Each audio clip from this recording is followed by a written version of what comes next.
السلام علیکم ورحمۃ اللہ وبرکاتہ۔ آج کچھ رمضان کے حوالے سے کچھ مسائل، چونکہ رمضان المبارک کا مہینہ، برکتوں والا مہینہ سٹارٹ ہو رہا ہے، تو اس کے حوالے سے کچھ لوگوں نے مسائل پوچھے تھے۔ کچھ میرے اپنے ذہن میں جو روزمرہ جو اکثر لوگ پوچھتے ہیں، جس کو لوگوں کو اکثر شبہ رہتا ہے، تو رمضان المبارک کے حوالے سے کچھ مسائل میں انشاءاللہ بیان کرتا ہوں۔ سب سے پہلے یہ ہے کہ رمضان المبارک میں مثال انسان ہے، صبح اٹھا سحری کے لیے، اور اس کو یا بیوی کے ساتھ اس کا وہ مجامعت ہوئی تھی، جماع، یا وہ غسل ان کو مطلب لاحق ہوا، تو وہ اٹھ کے پہلے غسل کرے، یا مطلب غسل کرے تو سحری کا ٹائم قریب ہے، وہ جا رہا ہے، تو ایسی صورت میں انسان کلی کرے، ناک میں پانی ڈالے، کلی کرے، غرغرہ کرے روزے سحری سے پہلے، اور جا کے سحری کر لے۔ پھر سحری کے بعد وہ آ کے نماز کے لیے تو ظاہری بات ہے تیار ہونا ہے، تو وہ پھر غسل کر لے۔ مطلب غسل کی حالت میں وہ سحری کر سکتا ہے، مطلب غسل اس نے کی نہیں ہے تو ناپاکی کی حالت میں وہ سحری کر سکتا ہے، لیکن اس سے پہلے یا سحری کر کے اس کے بعد پھر کلی کر لے، لیکن پہلے کلی لازمی ہے صفائی کے لیے، اور اس کے بعد بھی کلی کر سکتا ہے، کرے گا روزے کے بند ہونے سے پہلے۔ اگر روزہ بند ہوا پھر کلی نہیں کر سکتا۔ کلی مطلب غرغرہ یا پانی میں، ناک میں جو پانی ڈالتے اوپر کلی کرے گا، صرف منہ میں پانی ڈالے گا۔ عربی میں اس کو مزمزہ اور استنشاق بولتے ہیں۔ مزمزہ یہاں تک پانی اور استنشاق اوپر تک پانی، یہ روزے کی حالت میں نہیں کرے گا۔ اس طرح اگر ایک بندہ سویا، سحری کر کے سو گیا اور اٹھا صبح مطلب ڈیوٹی کے لیے یا ویسے اٹھا، تو سحری کر کے روزہ سٹارٹ کیا، پھر سو گیا، پھر اٹھ کے اس نے دیکھا تو اس کو احتلام ہوا تھا، پھر وہ غسل کرے گا، لیکن غسل میں ایک چیز لازمی ہے کہ غسل میں وہ یہاں تک جو غرغرہ جسے بولتے ہیں، یا یہاں تک اوپر جو پانی لے کے جاتا ہے، استنشاق جسے بولتے ہیں عربی میں، یہ نہیں کرے گا روزے کی حالت میں۔ صرف غسل کرے گا، منہ میں پانی ڈالے گا، ناک میں تھوڑا سا پانی ڈالے گا، بس یہاں تک آ جائے، اور منہ میں تھوڑا سا پانی ڈالے گا بس۔ اس کے بعد یہ جب سحری روزہ ختم ہو جائے اور پھر افطاری جب کرے، تو افطاری کے بعد پھر یہ سب سے پہلے جیسے اذان ہوتا ہے، افطاری اس نے کی یا نہیں کی، اس سے پہلے جیسے اذان ختم، روزہ افطار ہو گیا، تو اس نے منہ میں پانی ڈالا۔ اگر یہ منہ شربت پیے یا پانی پی لے منہ بھر کے پانی، پھر تو علماء کہتے ہیں اس سے بھی اس کا مزمزہ جو ہے ہو گیا، کلی جسے بولتے ہیں وہ ہو گیا، کیونکہ منہ میں پانی چلا گیا۔ ناک میں صرف پانی ڈالے گا، لیکن ویسے بہتر طریقہ یہ ہے کہ منہ میں پانی ڈالے، ناک میں پانی ڈالے، جیسے وہ نارمل روٹین میں کرتا ہے، یہ لازمی ہے ان کے لیے۔ اچھا، روزے کی حالت میں اگر انسان کو تکلیف ہے، سر میں درد ہے، کمر میں درد ہے، ہڈیوں میں درد ہے، تو وہ انجیکشن لگا سکتا ہے کہ نہیں؟ میڈیسن تو نہیں کھا سکتا، دوائی تو نہیں کھا سکتا، مطلب ابھی جیسے فلائجل ہے، پیٹ خراب ہے تو فلائجل نہیں کھا سکتا ٹیبلٹ، لیکن فلائجل جو انفیوژن ہے یا جو انجیکشن ہے وہ لگا سکتا ہے۔ انجیکشن چاہے وہ انٹر مسکولر ہو یا وینز ہو، چاہے وہ اس کے مسل میں لگے، چاہے اس کے رگ میں لگے، دونوں جائز ہے۔ روزے کی حالت میں ڈرپ، انسان بیمار ہوتا ہے، کمزوری ہوئی، ڈرپ لگاتا ہے۔ ڈرپ تو ظاہری بات ہے وہ تو ہوتا ہے وینز میں ہوتا ہے، جو اس کے رگ میں ہوتا ہے، تو ڈرپ بھی روزے کی حالت میں لگا سکتا ہے، اس میں انجیکشن ڈالے، کوئی جو بھی ہو کر سکتا ہے، ڈرپ لگا سکتا ہے روزے کی حالت میں۔ اچھا، روزے کی حالت میں اپنی بیوی، جو شادی شدہ لوگ ہوتے ہیں، بیوی کے پاس جا سکتا ہے کہ نہیں؟ تو اس میں دو مسئلے ہیں، چونکہ میڈیا کا دور ہے، لوگوں کو ظاہری بات اس طرح کی حدیثیں ملیں گی، ظاہری بات ہے ان کا ایک اعتراض یا ان کا سوال، موجب سوال ہوگا ان کے لیے کہ نبی پاک صلی اللہ علیہ وسلم نے، ایک صحابی گیا اس کو بیوی کا قریب جانے کا روزے کی حالت میں پوچھا، تو اس کو نبی پاک صلی اللہ علیہ وسلم نے اجازت دے دی۔ دوسرا گیا تو ان کو اجازت نہیں دی۔ تو قریب جانے کا مطلب بیوی کو بوسہ لینے کا اس نے نبی پاک صلی اللہ علیہ وسلم سے اجازت لے لی۔ تو پھر بعد میں صحابہ نے پوچھا، تو انہوں نے کہا یہ جو صحابی ہے یہ عمر سے زیادہ ہے، اس میں وہ جوانی، وہ جنون، وہ گرمی، وہ شہوت نہیں ہے اس میں، یہ بوسہ لے لے گا بیوی کو آ جائے گا واپس. لیکن جو جوان ہے تو میں بھی یہ بوسہ لے لے اور انسان اس کی شہوت آئے اور یہ آگے مطلب کچھ اور جماع کی طرف جائے، تو ایسی صورت میں پھر روزہ خراب ہو جائے گا. تو یہ مسئلے کا ڈیٹیل ہے. انسان اگر اس میں اپنے آپ پہ قابو ہے، ویسے علماء یہی بتاتے ہیں کہ نہیں جانا چاہیے بیوی کو روزے کی حالت میں، چونکہ انسان نازک ہے، شہوت آ سکتا ہے اس کو، تو میں بھی اس کا روزہ خراب ہو جائے. اور اگر پھر بھی مطلب اس نے جماع کیا بیوی کے ساتھ رمضان کی حالت میں، کچھ لوگ ایسے ہوتے ہیں ان کو پتہ نہیں ہوتا اور کر دیا، تو یہ مسئلہ ہے کہ پھر اس نے 61 روزے رکھنا ہے. ایک یہ جو روزہ رکھا ہے یہ گناہ جو اس نے افطار کیا مطلب اس کا ٹوٹ گیا روزہ، ایک یہ قضا اور 60 جرمانہ پہ آئے گا. 60 روزے 61 روزے یہ پھر رکھے گا. اگر یہ بندہ پہ مر گیا یا ایسی صورتحال ہے کہ اس نے یہ روزے نہیں رکھ سکا، میڈیکل انفیکٹ ہوا، ایک یہ مسئلہ، یا اس کے جگہ پہ کچھ اور لوگ ہیں جو ہمارے والدین بڑے ہوتے ہیں جو روزے نہیں رکھ سکتے، جس کو ڈاکٹر نے MBBS جو ہوتا ہے، سند والا ڈاکٹر جو ہوتا ہے MBBS، وہ ان کو بتا دے کہ آپ روزے نہیں رکھ سکتے، آپ کا مسئلہ ہے، آپ جب رکھیں گے آپ کو کڈنی کا مسئلہ ہوگا یا آپ کو شوگر کا مسئلہ ہوگا. تو ایسی صورت میں اگر ڈاکٹر دے دے لکھ کے، تو پھر یہ مطلب اپنی زندگی میں بھی یہ رکھ سکتا ہے، اس کا فدیہ دے گا. فدیہ یہی ہے کہ اپنے ویسے اکثر یہی 90 روپے 90 روپے سے لے کے 100 روپے تک یہ ہوتا ہے، یہ ریٹ ہوتا ہے آٹے کا، گندم کا. تو اس حساب سے ایک روزے کا کفارہ مثال کے 100 روپے آ جائے گا، تو 60 روزوں کا اس حساب سے پلس کر لے 61 روزوں کا. اگر 30 روزے سے رہ گئے، مثال پورا مہینہ جیسے ہمارے بڑے نہیں رکھ سکتے، 30 روزے رہ گئے، تو پھر 30 روزوں کا ایک روزے کا 100 روپے آئے گا، تو 3 کا کوئی 3000 اس طرح آئے گا. 29 روزے کا 209 ہے، 2900 اس طرح کوئی آئے گا، وہ حساب کتاب. بہرحال ایک روزے کا 100 روپے بنتا ہے، کم و بیش بنتے ہیں لیکن 100 روپے زیادہ دے سکتا ہے 100 سے، لیکن کم نہیں دے سکتا. اچھا، روزے کی حالت میں سفر انسان اگر کرے تو روزہ نہیں رکھ سکتا. بالکل صحیح ہے اگر انسان سفر، لیکن آج کل جو ہماری گاڑیاں ہوتی ہے، یہ ڈائیوز وغیرہ ہمارے گاڑی یا ایروپلین جو ہوائی جہاز ہوتے ہیں، تو اس میں بڑی لگژری ہوتے ہیں، اس میں تو گھر سے زیادہ AC اور ان چیزوں کا ہوتا ہے، اس میں تو روزہ آسان ہے تو رکھ سکتا ہے. لیکن پھر بھی اگر اس کو مشکل ہے کہیں جانے کا تو پھر نہ رکھے، تو بالکل روزہ معاف ہے. سفر کی حالت میں روزہ معاف ہے. اگر ایک انسان، یہ مجھے اچانک ذہن میں آیا، اگر ایک انسان روزے کی حالت میں مطلب میاں بیوی ہے، وہ سفر کر رہے ہیں، روزہ ان کا معاف ہو گیا، مہینہ رمضان کا ہے لیکن روزہ معاف ہو گیا سفر کی وجہ سے ان کو، تو پھر رمضان میں روزے کے ٹائم پہ روزہ تو معاف ہو گیا، دن کے ٹائم میں پھر وہ جمع کر سکتے ہیں، چونکہ ان دونوں کا تو روزہ نہیں ہے.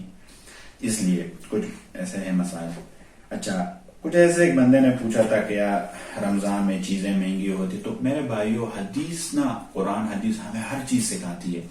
حدیث میں ہم نے یہ پڑھا ہے، سنا ہے، اگر کوئی بندہ ابھی رمضان میں فروٹ کے بغیر بھی تو روزہ افطار ہو سکتا ہے، فروٹ چاٹ نہ کھائے، سموسہ پکوڑا نہ کھائے، پھر بھی تو روزہ افطار ہو سکتا ہے. تو اگر ہم ان چیز کو کنٹرول کرنا ہے تو ہم نہ کھائیں. جب ہم نہیں کھائیں گے کنزمپشن کم ہوگا، وہاں پہ چیز باہر خراب ہو جائے گا. ان سے یہ جو ظالم بیٹے ہیں جو مہنگائی لاتے ہیں، جب خراب ہوگا ہاف قیمت پہ آپ کے گلی آپ کے گھر میں آ کے یہ اعلان کرتے ہیں لاؤڈ اسپیکر پہ کہ آ جاؤ لے لو بھائی، پھر یہ اسی پہ آ جائیں گے، روڈ پہ آئیں گے، چونکہ کھانا ہم نے ہے، لینا ہم نے ہے. اگر ہم لوگ اتفاق کریں، متحد ہو جائے تو ختم ہو جائے گی، ان کی مہنگائی بھی ختم ہو جائیں گی. اور ویسے بھی نہیں کھانی چاہیے، سادہ پانی، سادہ کھانا غذا بندہ کھائے تو تراویح کے لیے ہو جاتا ہے. تراویح کتنے پڑھے؟ تراویح یہ بہت بڑا مسئلہ ہے. آج کل لوگ 8 رکعت تراویح پڑھتے ہیں. ہمارے نبی پاک صلی اللہ علیہ وسلم کی جو واقعہ میں ڈیٹیل سے بتاؤ، نبی پاک صلی اللہ علیہ وسلم نے ایک رات نکلے، تراویح پڑھی 20 رکعت، دوسری رات نکلے تو تیسری رات صحابہ تو تیار بیٹھے تھے. نبی پاک صلی اللہ علیہ وسلم کی شفقت ایسی تھی کہ وہ نہیں نکلا تھا کہ میں اگر باہر نکلوں تیسری دفعہ پڑھا لوں ان کو تو تراویح فرض ہو جائیں گے ان پہ، اور پھر بہت ان پہ مطلب یہ مشکل ہوگا 20 رکعت تراویح پڑھنا، تو نہیں نکلے. پھر صحابہ پڑھتے تھے. ابو بکر صدیق رضی اللہ عنہ کے زمانے میں بھی ٹولی ٹولی کر کے 2-4 صحابہ 3 صحابہ، کوئی ایک قاری، کوئی ایک اس طرح چھوٹے تراویح قرآن وغیرہ. کچھ حصے پڑھتے تھے. پھر حضرت ابو بکر رضی اللہ عنہ کا زمانہ گیا, حضرت عمر رضی اللہ عنہ کا زمانہ آیا. تو جب حضرت عمر رضی اللہ عنہ کا زمانہ جب آیا تو اس میں اسلام 22 لاکھ مربع میل پہ اسلام پھیلا تھا اور اسلام میں تقویت آئی تھی, مضبوطی. تو حضرت عمر رضی اللہ عنہ نے جب مسجد میں آیا تو انہوں نے کہا کہ ان کو اگر ہم ایک امام پہ جمع کر لیں, ایک جماعت پہ سب کو اکٹھا کیا اور ایک قاری کو حکم کیا اور وہ 20 رکعت تراویح انہوں نے, اور اس ٹائم سے ابھی تک یہ تراویح ماشاءاللہ چل رہا ہے. کچھ لوگ کہتے ہیں کہ یہ تو نبی پاک صلی اللہ علیہ وسلم سے نہیں, امام ابو حنیفہ کے حدیث کے اس میں ذخیرے میں کوئی حدیث ہی نہیں ملتی ہے, انہوں نے ایسے. تو علیکم بسنتی و سنتی خلفاء الراشدین المہدیین, کہ میرے بات جو عزو علیہ بالنواجذ, نواجذ یہ جو داڑھ کے دانت ہوتے ان کو بولتے کہ جو خلفاء راشدین ہیں ان کے جو طریقے ہیں یہ بالکل دانتوں میں نواجذ میں مضبوطی سے رکھو, کتاب یہاں پہ بالکل پکڑو, مضبوط معنی مضبوطی سے پکڑو. تو حضرت عمر رضی اللہ عنہ بڑے صحابی, ان کے بارے میں ان کے رائے کی تائید میں قرآن شریف میں 10-12 جگہ پہ آیت نازل ہوئی.